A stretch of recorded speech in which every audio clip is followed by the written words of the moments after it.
सरकार ने श्रमिकों के लिए, क्या है वो, कितनी कितनी की राशि कितने मजदूरों को दे रहे हैं और किस रूप में दे रहे हैं, उसके पीछे क्या रीज़न है, क्या सोच है?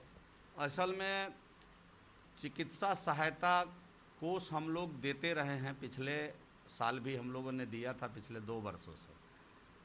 इस बार हमने त्वरित निर्णय लिया, जो 20-21 का जो ये पैसा था, चूँकि कोरोना महामारी एकदम से काफ़ी तेज़ी में फैला, तो हम लोगों ने निर्णय लिया कि जो हमारे यहाँ रजिस्टर्ड श्रमिक हैं 28 फरवरी तक जितने लोग हमारे यहाँ निबंधन करा लिए थे एज ए निर्माण श्रमिक, जिनकी संख्या जो आधार ऑथेंटिक करके, जिनकी संख्या आधार वेरिफिकेशन के बाद 14,87,000 इस समय है। बिहार पहला राज्य है जहां 14,87,000 श्रमिक आधार लिंक से जुड़े हुए हैं हमारे साथ। हम एक क्लिक में कल 14,87,000 लोगों के खाते में 3-3 हज़ार रुपया भेज देने का काम कल ही कर दिया हम लोगों ने। ये कोरोना महामारी का जो विकराल रूप है उसको देखते हुए हम लोगों ने तुरंत निर्णय लिया कल ही, और 14,87,000 लोगों के खाते में पैसा भेज देने का काम किया।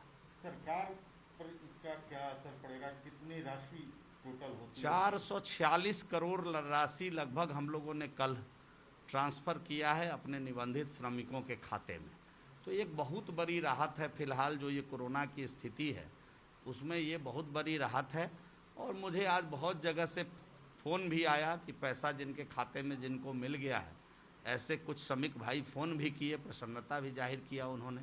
तो हम समझते हैं कि इस समय जो विकराल परिस्थिति है कोरोना का, उसमें कहीं न कहीं ये उनके हित में हुआ है और वो प्रसन्न भी है।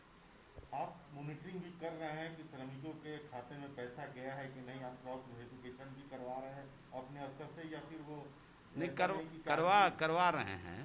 और चूँकि सिस्टम बिहार का ऐसा है, इस समय हम लोग पिछले 2-3 महीने से इसको इतना उम्दा बनाए हैं कि आप जान लीजिए कि आने वाले दिनों में 1 मई से बिहार में श्रम संसाधन विभाग में कोई भी काम ऑफलाइन नहीं रह जाएगा। पैसे से संबंधित कोई भी लेन देन ट्रांजैक्शन जो श्रमिकों के फ़ायदे में है, श्रमिकों के लिए घोषित है, वह 1 मई से हम लोगों ने निश्चय किया है कि सब कुछ हम लोग ऑनलाइन करेंगे। और किसी भी श्रमिक का कोई भी डिमांड अगर जेन्युइन है तो 30 दिन के अंदर हम उनके खाते में पैसा भेजेंगे। ये भी निर्णय हम लोगों ने ले लिया है। उसके पीछे सबसे बड़ा कारण है कि पिछले साल अगर देखें तो हम लोग कोरोना काल में 11,09,000 लोगों के खाते में सीधा डीबीटी के माध्यम से पैसा भेजे थे। चूँकि हमारे पास उस समय तक 11,09,000 लोगों का ही डाटा आधार से लिंक था, और पिछले 100 दिनों में हमने 3 लाख और लोगों को आधार से लिंक किया है। मतलब लगभग 4 लाख लोगों को, माने 3,85,000 लोगों को लगभग हमने आधार लिंक करने का काम किया है। तो अभी कुल मिलाकर के 14,87,000 लोग बिहार सरकार के श्रम संसाधन विभाग से निबंधित हैं श्रमिक। और मुझे बताते हुए खुशी भी हो रही है कि कल हमने एक क्लिक से 14,87,000 लोगों के खाते में पैसा भेज दिया है, जिसकी पुष्टि भी हो गई है।